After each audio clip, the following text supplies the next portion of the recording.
Here's our last video for function composition and decomposition. Our composed function has to be able to be undone. So to do that, we'll use decomposition.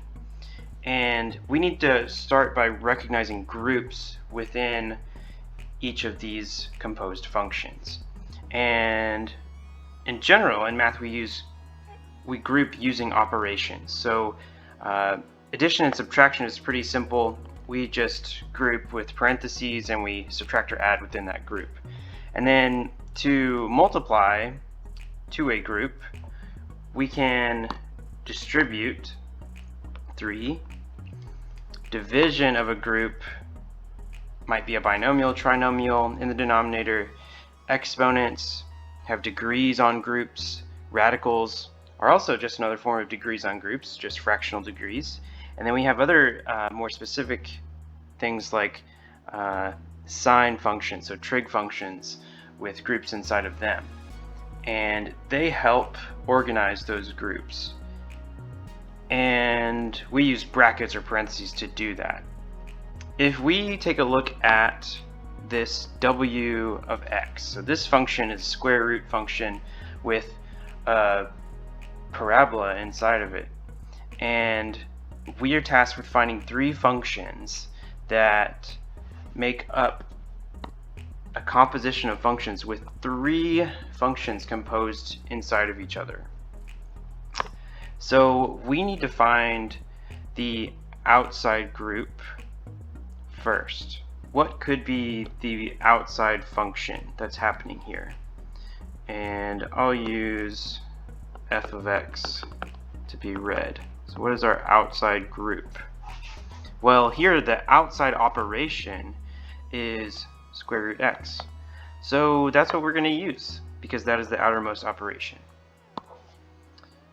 G of x is now everything that we can look at everything inside of 1 plus x squared.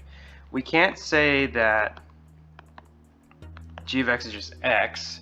It's like, duh, we could put x inside of square root x and we would be all set.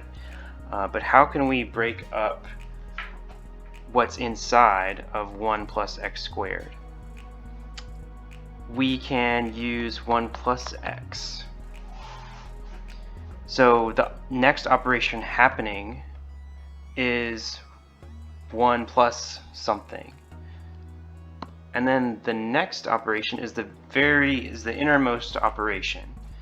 And the only thing left over is to use x squared. So if we were going to stack these back into each other, put x squared back into x, and then put 1 plus x squared back into radical x, we should end up with w of x, and we do. So you can either start this from the inside and work your way out, or outside in, however you're comfortable. Now with this next one, we're asked to do the same thing. Try it, see if you get what I do.